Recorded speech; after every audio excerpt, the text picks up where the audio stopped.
In this lesson, I'd like to talk about double pronouns and how we're going to handle those in Spanish. For example, I said it to him. They didn't give it to me. You should send it to her. It's the last time he'll do it to us. So this is what our focus is on, this whole point of things like it to him. How do we handle this in Spanish? So it to him, it to me, it to her, it to us, and so forth. If we put it all on one slide, we basically have 4 sounds in Spanish. So it to me, it to you, and it to him, her, and them is all the same sound in Spanish. Finally, we have it to us. So again, there are 4 key sounds in Spanish to express all of these possibilities. If the phrase is it to me, so that combination will be me lo. You can see that it's written separately, me lo, but of course in the spoken language what you will hear is that contracted together, me lo. Whereas it to you, the sound is te lo. Now it to him, it to her, it to them, all of that is covered with se lo. And finally, it to us is nos lo.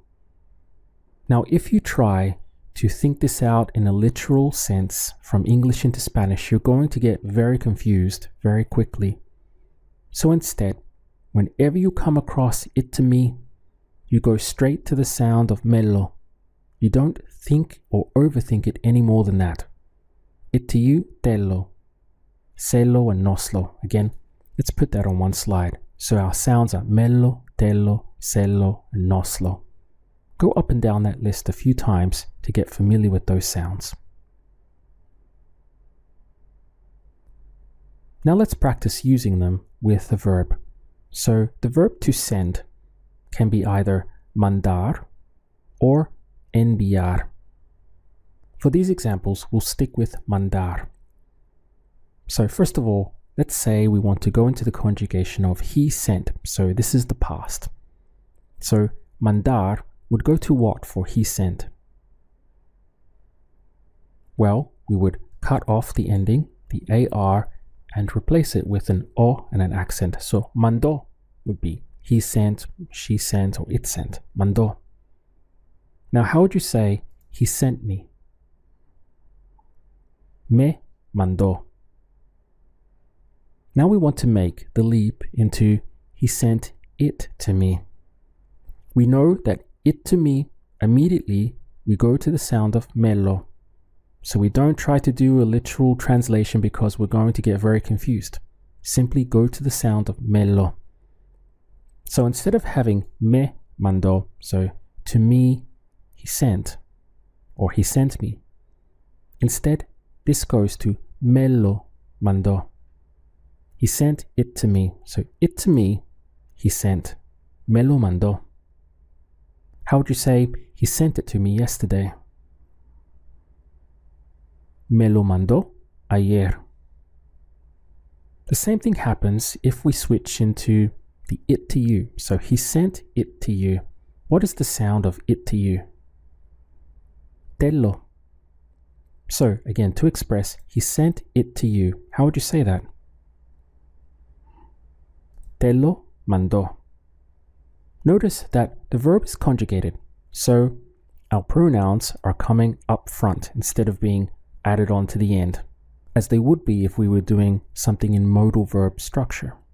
So that part remains the same, that they're coming up front. The position of the pronouns is the same. What's changing is that sound. So we're combining those pronouns together. He sent it to you. Te lo mandó. Let's look at he sent it to her. What is the sound for it to her? Of course, this could also be it to him or it to them. Se lo. So again, how would you say he sent it to her? Se lo mandó. Now what about it to us? What's the sound for it to us? Nos lo. How would you say he sent it to us? Nos lo mandó. Let's go one step further and say he already sent it to us. Now we know with a word like already, Spanish loves to place this right at the very front. So see if you can get the word order right. Ya nos lo mandó. Combining these pronouns in this way takes a little getting used to, and it may seem very complicated at the beginning. I remind you again that you do not want to go into the forest where you're going to get lost of trying to think out these things in a literal translation from English into Spanish. You're going to get quickly lost and confused. Instead, the thing to do is whenever you see it to me, you will go to the sound of melo, and the position of melo will be the same as what you are already used to with single pronouns. It's just that we're combining them together now. So it to me, melo. It to you, tello. It to him, it to her, it to them, sello. It to us, noslo. One further thing that I would like you to be aware of is, in particular with the verb to say or to tell. What is that? Decir. Now in English, we'll say things like, he told me, or I told her. Even, they tell me every day. We have a difference here between English and Spanish, because Spanish will actually throw in it into these phrases. So instead of he told me, as we would say or commonly say in English, in Spanish, what they will literally say is he told it to me. Again, in English, we would say I told her, but Spanish will say I told it to her. Or they tell me every day. In Spanish, you will literally say they tell it to me every day. This means that when you're using the verb decir, to say or to tell, you're going to be using these double pronouns a lot with that verb. So it to me, it to her, or it to them, so forth. In summary then, what we are having is a combination of pronouns. So we have these sounds in English, these little phrases of it to me, it to you, it to him, it to her, it to them, it to us. Whenever we come across these combinations, in Spanish we will switch into the sounds of melo, tello, sello, or noslo, and they will have the same position as if we were just using one pronoun. It's just that now we're combining the sounds together. It doesn't matter if the verb is conjugated and you're putting them at the front, or if you're using modal verb structure and you're hooking the sound onto the end. The position of the pronouns doesn't change, it's the same. It's only these sounds that are getting changed to represent how we would handle these types of things in Spanish. In part 2, I'd like to look at using double pronouns with modal verb structure. How would you say, I'm going to? Voy a. And what's the verb to send? Mandar or enviar. Let's continue using mandar for the time being. How would you say, I'm going to send? Voy a mandar. And what about, I'm going to send it? Voy a mandarlo. So here we have the pronoun hooked on to the end of the full verb when we're using modal verb structure. So this is what we're very familiar with. What I'd like to do now is make the leap into using a double pronoun. So the sentence would read, I'm going to send it to you. Because we already have this much of the phrase, I want your attention to switch into the sound for it to you, which is tello. And what we do is hook that sound of tello on to the end of the verb. So it would become voy a mandártelo. We have an accent here over the A to represent that this is where the stress comes in the pronunciation now. So voy a mandártelo. You can see that the position of the pronouns is exactly the same. It's hooked on or added on to the end of the full verb. It's just that now we have two of them together instead of one. Now you also have an option to put this pairing of pronouns at the front here. So you will commonly hear native Spanish speakers also say, te lo voy a mandar. So on one side, or on one example, they're adding it to the end of the verb, voy a mandártelo. And on the other side, they can also put it up front, te lo voy a mandar. Both ways are perfectly correct. I think for right now, it will be easier for us to continue adding on the double pronouns to the end of the full verb, because this is the position that we're already used to when just using single pronouns. So for the rest of this video, I would like you, with your answers, to always hook the double pronouns onto the end of the full verb, just as we have in this example. What's the sound for it to him? Se lo. How would you say, I'm going to send it to him? Voy a mandárselo. What is they're going to? Van a. They're going to send. Van a mandar. What's the sound for it to me? Me lo. Now say this. They're going to send it to me. Van a mandármelo. Just as before, you can see that we're adding the sound of it to me, me lo, onto the end of the full verb. So, van a mandármelo. What about the sound for it to us? Nos lo.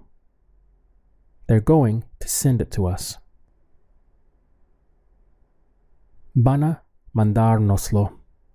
This one sounds a little unnatural even to my ears, so I think in this particular case it would be more common to hear nos lo van a mandar, in other words, to put the double pronouns up front. But having said that, this is still perfectly correct. As you get more and more used to using these types of pronouns hooked together or joined together, you can decide for yourself where you would like to position them, either onto the end or up front. So now let's do it again. How would you say, I'm going to send it to you? Voy a mandártelo. I'm going to send it to him. Voy a mandárselo. They're going to send it to me. Van a mandármelo. They're going to send it to us. Van a mandárnoslo. Or of course, nos lo van a mandar. Let's change verbs. What is to give? Dar. And how do you say I don't want? No quiero. I don't want to give. No quiero dar. I don't want to give it. No quiero darlo. Now say, I don't want to give it to you. No quiero dártelo. In this example, what we need is the sound of it to you, which is te lo. And we simply add that on to the end of the full verb. So we have no quiero dártelo. How would you say, I don't want to give it to her? No quiero dárselo. I don't want to give it to them. No quiero dárselo. It's exactly the same. How would you say she doesn't want? No quiere. She doesn't want to give it to me. No quiere dármelo. What's the verb to say or to tell? Decir. I'm going to tell her tomorrow. Remember that what you will literally say in Spanish is, I'm going to tell it to her tomorrow. How would you do it? Voy a decírselo mañana. So the sound of it to her, selo, hooked on to the end of the full verb decir. So we have voy a decírselo mañana. What about I'm going to tell you today? Remember that you must put in the I'm going to tell it to you today. Voy a decírtelo hoy. How would you say she's not going to? No va. She's not going to tell. No va decir. She's not going to tell me. No va decírmelo. Hopefully you remembered to not say no va decirme, as you might be tempted to as a literal translation from the English, decirme. In Spanish, it's much more natural to say decírmelo, it to me. What about she's not going to tell us? No va decírnoslo. So, as you can see, with the placement of pronouns and modal verb structure, it basically remains the same as using single pronouns. So you will hook them on to the end of the full verb. Of course, if you are conjugating the verb, then the rule remains also the same where the pronoun will come up front. For example, what would be I send if we're using the verb mandar? Mando. So here we simply got rid of the AR as we always do, replace it with an O, and we get mando for I send. Now, how would you say I send it? Lo mando. The pronoun is appearing here because we've conjugated the verb. In other words, you would never say mando lo. Now, we want to make the leap into I send it to him. What's the sound for it to him? It will be selo. And again, the position must be at the front because we've conjugated the verb. So how would you do that? Se lo mando. What about I send it to you? Te lo mando. Now if we switch back into modal verb structure, for example, we want to say, I want to send it to him. Now, the it to him, what's the sound? Selo. And you have a choice. So you could say, quiero mandárselo. So you hook it onto the end of the verb, the sound of selo.